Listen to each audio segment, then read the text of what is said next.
idioms, slang, all those little phrases you hear every day, Right. but might not truly grasp. It is a treasure trove, isn't it?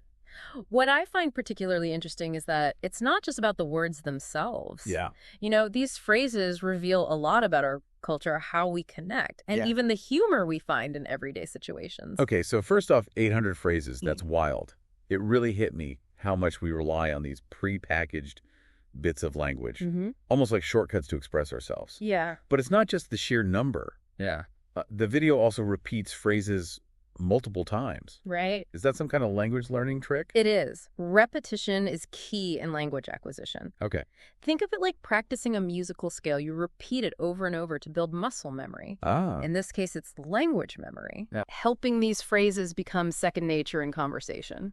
So it's like drilling those phrases into your brain. Exactly. But what stood out to me even more than the repetition was how these phrases grouped together. Yeah. Almost like they were forming little toolkits for different conversational situations. Exactly. You've got clusters focused on everyday life, like, it's my first time, what's done is done, long time no see. These aren't just practical. They're social lubricants easing us into casual interactions. Right. Then you've got phrases centered on feelings and opinions. I have feelings for you. That's catchy. I can relate to that. Yeah. These go beyond a basic communication. They allow for more nuanced self-expression, crucial for building deeper connections. Right. And you can't forget about those phrases that are all about action and requests. Yeah. Can I get a coffee? Put your number in my phone. Let me bring you up to speed. Right. I hadn't thought about it before, but we use these constantly to navigate the world around us, almost like verbal cues to get things done. They're transactional, but also inherently social. Yeah. Think about, can I get a coffee? It's a simple request, Right. but it implies a shared understanding of social norms, politeness, Oh, yeah. and even a bit of cultural ritual around coffee shops. Now that you mention it, it's pretty fascinating. And then there's the humor category. You hangry? I couldn't dance to save my life. Curiosity killed the cat. I wonder if humor is universal or if these phrases would fall flat in other cultures. That's a great point. Humor is notoriously difficult to translate both literally and culturally. Yeah. What we find funny often relies on shared understanding references and even a tolerance for certain types of wordplay. So maybe laughing at curiosity killed the cat Yeah. is a uniquely English-speaking thing. Quite possibly. Yeah. It's a phrase that uses imagery and a bit of dark humor to convey a cautionary message. That blend might not resonate in cultures with different approaches to humor or animal symbolism. This is making me look at these phrases in a whole new light. It's not just about learning the words, it's about understanding the cultural context they carry. Exactly. And that's where things get really interesting. Yeah. For example, take a phrase like, over my dead body, spill the beans, or even bite the bullet. These aren't just expressions, they're mini-stories, each with potential origins and evolutions in meaning. You're right. Like, over my dead body is so intense. It's not just saying no. It's almost like a declaration of war. It is, and the imagery is so powerful. Yeah. It conjures up this idea of someone literally putting their life on the line to protect something. Oh, wow. It's a phrase that likely has roots in ancient cultures where oaths and challenges were a matter of life and death. Well, that makes sense. Yeah. Okay, now I'm curious about spill the beans. Yeah. It's such a playful way to ask for secrets. Do beans really have anything to do with it? There are a few theories, actually. Okay. One suggests it might connect to ancient voting systems, where beans were used as ballots. Oh, really? Spilling the beans could have meant revealing election results before they were official. Another theory links it to knocking over a pot of beans, which creates a mess and reveals what was hidden inside. That's so cool. I never would have guessed those origins. Yeah. Okay, last one. Bite the bullet. Okay. That one always makes me think of something tough to endure. Well, you're not wrong. This phrase actually has a gruesome historical connection. Oh. Before anesthesia was common, people undergoing surgery, often soldiers would literally bite down on a bullet to cope with the pain. Ouch. That definitely puts a new spin on grit. It does. So it's come to mean facing something unpleasant head on, drawing on that historical image of resilience. Exactly. This is blowing my mind. We're not just learning phrases, we're uncovering hidden histories and cultural connections. Yeah, it is fascinating. Okay, so we've talked about the sheer volume of phrases, their thematic groupings, and even their intriguing origins. Right. But what about the potential for misinterpretations? Ah, yes. That's where cultural nuances and the subtleties of language come into play. Even a simple phrase like, you feel me. which seems straightforward, could be tricky for a non-native speaker. Oh, totally. I can see how someone might interpret that as aggressive, like you're demanding empathy instead of requesting it. Precisely. It's intended to build connection, but the tone is crucial. Yeah. It's often used among close friends where that level of directness is understood. Yeah. To someone unfamiliar with the slang, it might feel like a confrontation. And then there's what's your type? Oh, yeah. I can imagine that throwing people off. Definitely. It can be about personality, but often it's about romantic preferences, Yeah. which can feel very forward in certain cultures where dating is approached more indirectly. Oh, for sure. And what about don't judge a book by its cover? It's great advice, but we do judge by appearances all the time, right? We do. It's human nature. Yeah. Our brains are wired to make quick assessments based on visual cues. Right. The phrase is more aspirational, urging us to be more open-minded, even if we don't always succeed. It's like a reminder to dig deeper and not just rely on surface impressions. Exactly. So, knowing all this, how can our listeners actually use this knowledge in their own lives? Think about the different settings you navigate: work, school, social events. In a professional environment, phrases like, let's get down to business, keep me in the loop, and we're on the same page can project confidence and clarity. Yeah. They signal that you're focused and understand the professional context. And in social situations, I'm thinking phrases like, I'm down, it's not the end of the world, let's hit the road, can make you sound more relaxed and natural. Exactly. And when it comes to expressing yourself authentically, phrases like, I'm torn, I'm not cut out for this, or it slipped my mind, allow you to convey emotions without being overly dramatic or revealing. Right. It's about finding the right tool for the job, so to speak. It's like having a secret code to unlock fluency and connection. Okay. We've covered a lot, but there's one more category of phrases I want to explore. Okay. Those related to requests and actions. Yeah. I'm thinking of phrases like, can I get a coffee? Put your number in my phone, and let me bring you up to speed. They seem straightforward, but there's a certain art to using them effectively. Absolutely. They're direct yet polite, and they get the point across efficiently. Can I get a coffee is a perfect example. Yeah. It's a simple request, but it's so ubiquitous in our culture, almost like a social ritual. It's true. And put your number in my phone is a smooth way to suggest further contact without being too forward. Exactly. It's an invitation, but it leaves the other person in control. Yeah. And let me bring you up to speed is a great way to offer information or context to someone who might be out of the loop. It shows initiative and consideration. I like that. Yeah. It's like saying, I've got you covered. Now, you mentioned there are over 800 phrases in this video. Right. Which is a lot to digest. Yeah. So maybe we can focus on a few more that are particularly useful or intriguing. I agree. How about we dive into phrases that deal with advice, caution, and managing expectations? These are valuable tools for navigating the complexities of life. Sounds good to me. Let's unpack some of those linguistic gems and see what insights we can uncover. All right, let's do it. Welcome back. We've been digging into those everyday English phrases. Right. The ones that make conversations flow and add layers of meaning beyond the dictionary definitions. And I'm already feeling like I'm seeing language with fresh eyes. Yeah. It's not just about the words. Yeah. It's the cultural baggage they carry. Right. The unspoken rules they reveal. It's fascinating. Exactly. And I think our listeners are ready for some more aha moments. Oh, yeah, for sure. So let's dive back in. How about we explore those phrases that help us navigate tricky situations, express feelings in a more subtle way, and even offer a bit of encouragement when we need it most. Okay.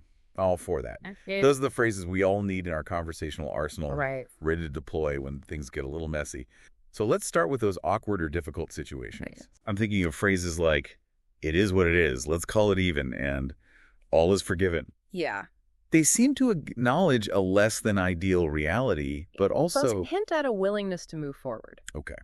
It is what it is a great example. It's acknowledging a situation that maybe isn't ideal. Yeah. But it's also a nudge towards acceptance. It's like saying, okay, this is the hand we've been dealt, so let's focus on what we can control. I see what you mean. It's not about dwelling on the negative. It's about shifting your perspective. Yeah. To find a solution or at least a path forward, and let's call it even, feels like it has a similar vibe. It's about reaching a compromise, even if it means swallowing your pride a bit. Exactly. It's a way to smooth over conflict, even if it means letting go of something you might have been holding on to. Right. It's a reminder that harmony and forward momentum sometimes require concessions. And all is forgiven is like the ultimate act of letting go, isn't it? It feels weighty, almost spiritual in a way. It is. Forgiveness is complex. Huh. And this phrase captures that beautifully. It's not just about saying the words. It's about genuinely releasing resentment, and choosing to rebuild it takes strength to truly forgive. And this phrase acknowledges that effort. Yeah. Wow, that's deep. Okay, let's shift gears a bit and talk about those phrases that help us express feelings in a more indirect way. I'm thinking of phrases like, I'm torn, it slipped my mind, and I'm not cut out for this. Okay. They feel like ways to communicate something tricky without being too blunt. They're all about subtlety and nuance. Okay. I'm torn is a great example. It suggests you're wrestling with a decision, weighing options. Right. But you're not ready to divulge all the details. It allows for vulnerability without oversharing. Right. It's like saying, I'm in a complex emotional space without having to lay out all the messy bits. Exactly. And it slipped my mind is a classic for explaining a forgetfulness. Oh, yeah. It's gentler than just saying, I forgot, right? Definitely. It softens the blow, making it sound less like carelessness and more like a simple oversight. We've all been there, so it tacks into that shared human experience of having too much on our minds. It can even be used for comedic effect, right? Oh, absolutely. Like, oh, it totally slipped my mind that I promised to bake 3 dozen cookies for the school fundraiser. Exactly. It can add a layer of self-deprecating humor, making you seem more relatable. Yeah. Now, I'm not cut out for this is another interesting one. It hints at self-doubt, Yeah. acknowledging a mismatch between your skills and the task at hand. And it can be a way to subtly ask for help, right? Absolutely. Like, I'm not cut out for public speaking. Maybe someone else could take the lead on this presentation. It's a clever way to signal your need without directly relying on the listener to pick up on the cue. It's all about reading between the lines. Speaking of reading between the lines, what about those phrases that offer encouragement, but maybe not in a super obvious way? Yeah. I'm thinking of phrases like, keep it up, you got this, and you're doing great. These are the verbal pats on the back. Yeah. Little boosts of confidence that can mean so much. Yeah. Especially when you're feeling unsure. Keep it up is simple but effective. It acknowledges effort and encourages perseverance, signaling that you're on the right track. It's perfect for kids, too, right? Oh, absolutely. Like, wow, you're really getting the hang of riding your bike. Keep it up. It's positive reinforcement without being overbearing now. You got this is more informal, Right. But it carries a sense of deep belief in someone's abilities. It's like saying, I have faith in you, even if you're doubting yourself. It's a confidence booster, for sure. Yeah. And you're doing great is all about acknowledging progress, celebrating those small wins along the way. It's a powerful motivator, especially when someone is feeling discouraged. It highlights their accomplishments and helps them focus on the positive. It's like saying, look how far you've come. Okay, let's shift gears again, maybe to something a bit more assertive. Okay. I'm thinking of those phrases we use when we need to set boundaries and express frustration or deal with a difficult situation. Phrases like, enough is enough, don't mess with me, and give me a break. These are definitely phrases that pack a punch. They convey a sense of firmness, a willingness to stand up for yourself. Yeah. Enough is a declaration, a clear signal that you're drawing a line in the sand. It's like saying, I'm not tolerating this anymore. But it's important to use it carefully, right? Absolutely. Yeah. It should be reserved for situations where you're genuinely feeling mistreated or overwhelmed. Yeah. It's not about being aggressive. It's about asserting your needs and limits. Don't mess with me is even more intense, isn't it? It feels almost threatening. It can be. It's a warning, a way to establish boundaries and protect yourself from harm or disrespect. It's often used in situations where someone is pushing your buttons or testing your limits. It's like saying, I'm not someone to be trifled with. Now, give me a break feels more versatile. Yeah. It can be used for exasperation, like when you're at your wit's end, but also... It can be a plea for a moment of respite, a time out from a demanding situation. Oh, yeah. Like, give me a break. I've been staring at a spreadsheet for hours and my brain is fried. Exactly. It's a way to signal that you need a moment to regroup and recharge. Okay, I'm noticing a theme here. A lot of these phrases are about navigating those tricky social spaces. Right. Maintaining harmony and expressing ourselves effectively. What about those phrases that are specifically about social graces and etiquette? Ah, yes. The phrases that oil the wheels of social interaction, ensuring things run smoothly, thank you for noticing, is a perfect example. It's a graceful way to acknowledge a compliment or a kind gesture. It shows that you appreciate the thought behind it, that you're Yeah. paying attention to those little details that make someone feel seen. It's a lovely phrase and it never gets old. And then there's "where are my manners?", which is a charming way to apologize for a social blunder. Oh, yeah? It's self-deprecating, which can diffuse awkwardness and make you seem more relatable. And it can be used humorously, too. Oh, absolutely. Like, where are my manners? I completely forgot to introduce you to my dog, Sparky. Exactly. It adds a touch of lightness and self-awareness to the situation. Now, behave yourself is a bit more direct, typically used to admonish someone who's acting out of line. It's about setting boundaries and reinforcing social norms. Right. Right. It's often used with kids. Yeah, But I can imagine it being used playfully with adults, too. definitely. It's all about tone and context. Right. You wouldn't use it with your boss, but you might use it with a close friend who's being a bit too rowdy. It's like a playful scolding. Okay. We've talked about navigating tricky situations, expressing feelings, and even social graces. What about those phrases that are all about getting things done, asking for help, and offering assistance? These are essential for collaboration and building strong relationships. Think about phrases like, "Can I get a ride? Can you give me a hand? And let me know if you need anything." These are simple requests, but they rely on a shared understanding of social reciprocity. Can I get a ride? Is straightforward, Right. but it also implies trust and a willingness to rely on someone. Exactly. And "can you give me a hand?" can be about practical help, like moving furniture, but also about needing support with a more abstract task. It's an invitation to collaborate. And let me know if you need anything. It's such a beautiful way to offer support without being overbearing. It is. It creates a space for the other person to ask for help if they need it, which can be incredibly comforting. It signals that you're available and willing to help, strengthening the bonds of friendship or even professional relationship. It's about building a network of support. This is making me realize how much we take these phrases for granted. They're not just words. They're Yeah. tools for connection negotiation and navigating the complexities of human interaction. They are. And what's even more fascinating is that these phrases aren't static. Oh, Language is constantly evolving. New expressions emerge. Old ones take on new meanings. wait, so you're telling me that this video with its 800 phrases is just a snapshot in time? Exactly. There are even more out there, maybe even some being invented right now. Exactly. Language is a living, breathing thing shaped by the people who use it. And as our world changes, so too. Well, the phrases we use to describe it isn't that exciting. It is. It's like we're just scratching the surface of this linguistic iceberg. Yeah, Okay, we've covered so much ground in this part of our deep dive, we have. but I have a feeling we're not done yet. There's still so much to explore, right? You're absolutely right. In our final part, we'll delve into even more intriguing phrases, uncovering their hidden layers, exploring their origins, and discussing how they reflect the ever-changing dynamics of our culture and society. So buckle up, the journey's not over yet. Welcome back to the final part of our deep dive. Yeah, I have to say, exploring these everyday English phrases has been a real eye-opener. it has been, hasn't it? It's amazing how much we can pack into just a few words. It's true, we've uncovered hidden histories, cultural nuances, Right. even psychological insights, all lurking beneath the surface of seemingly simple expressions. And I'm ready for more.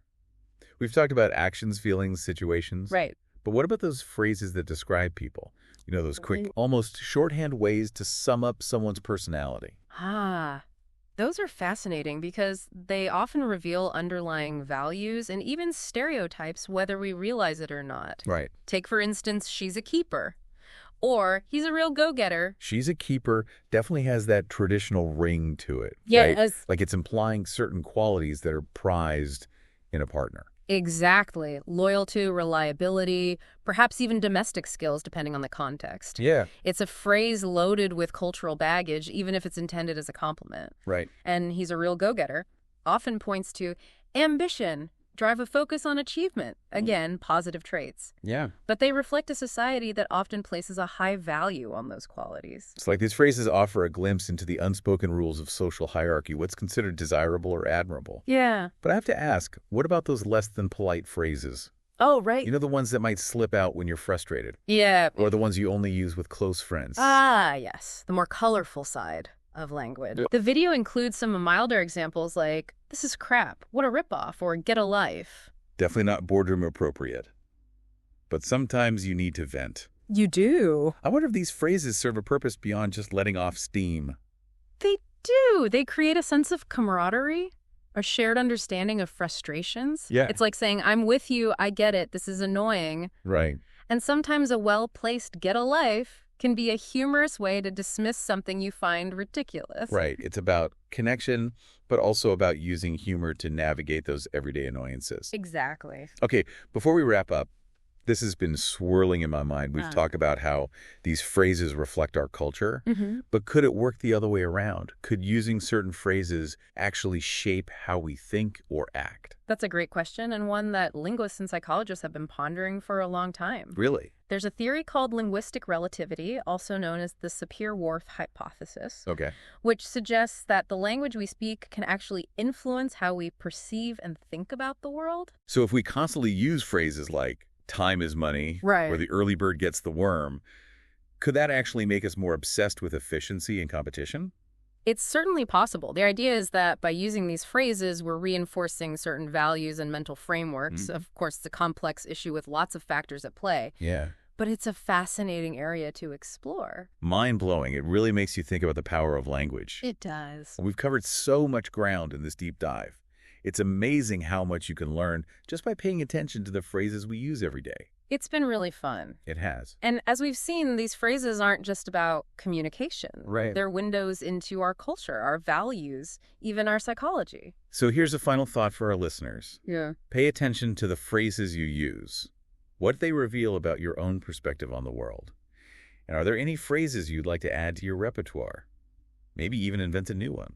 The beauty of language is that it's always evolving. So stay curious, have fun, and keep exploring. Until next time, happy speaking.